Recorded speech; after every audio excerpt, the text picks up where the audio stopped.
వెళ్తున్నాయి కానీ ఈ ప్రశ్న వేసిన వెళ్ళట్లా ఆయన దగ్గరికి. ఇప్పుడు వీళ్ళ బాధ కూడా అదే, ఎమ్మెల్యేల బాధ కూడా. అంటే వీళ్ళకి కూడా మరి సలహాలు ఇచ్చారో లేదంటే ఇస్తే ఆయన దాకా వెళ్ళలేదో. కాకపోతే తప్పు అయితే ఎందుకు జరిగిందంటే సీఎంఓని సరిగ్గా నడపలేకపోయారు జగన్మోహన్ రెడ్డి గారు, కొన్ని వైఫల్యాలు ఒప్పుకోవాలి. ఇప్పుడు ఓపెన్ అవుతున్నారు. అంటే సమస్య ఒకటేనండి, మొట్టమొదటిసారి సీఎం అయ్యాడు. అవును. సీఎం అయిన తర్వాత అంతకుముందు ఏ అధికారులు అయితే పెద్దోళ్ళుగా కనిపించారో వాళ్ళు వచ్చి చేతులు కట్టుకుని నుంచుని సార్ ఎట్లాగండి అంటే ఫీలింగ్ వచ్చేస్తుంది. అక్కడి నుంచి మన పక్కనున్నోడితో చెప్పడం మానేసి అధికారితో చెప్పిన దాన్ని ఓకే కానీ అని చెప్తుంటాం. చంద్రబాబు గారు ఇదివరకు అదే చేసింది, ఇప్పుడు జగన్మోహన్ రెడ్డి గారు చేస్తుంది అది. 2004 అప్పుడు 95 2004 మధ్యలో చంద్రబాబు గారి అధికారుల పాలన నడిచేది. అధికారులు అప్పుడు హీరోలు. మళ్ళీ ఆ అవకాశం ఇప్పుడే వచ్చింది. మొన్న 15-19 మధ్యలో రాలా, 14-19 మధ్యలో.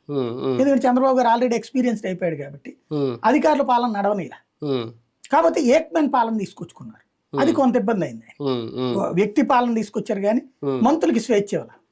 అప్పుడు అయితే గీత అచ్చెన్నాయుడు, యనమల రాకేష్తో ఇట్లాంటి వాళ్ళు స్వేచ్ఛ అనుభవించుంటారు కానీ మిగతా వాళ్ళు స్వేచ్ఛ అనుభవించలేం. ఇప్పుడు మళ్ళీ ఇస్తున్నారు అందుకని స్వేచ్ఛ. అప్పుడు మాక్సిమం నారాయణ, అయ్యన్న పాత్రుడు, ఇదే అచ్చెన్నాయుడు వాళ్ళిద్దరూ స్వేచ్ఛ అనుభవించారు అంతే నాకు తెలిసి. మిగతా వాళ్ళందరూ ఉన్నారంటే ఉన్నారు. ఈ న్యాయంలో అందరూ అంతే. ఒక పెద్దిరెడ్డి ఒక్కడే స్వేచ్ఛ అనుభవించాడు అంతే, ఆయన తప్పించి ఇంకెవరు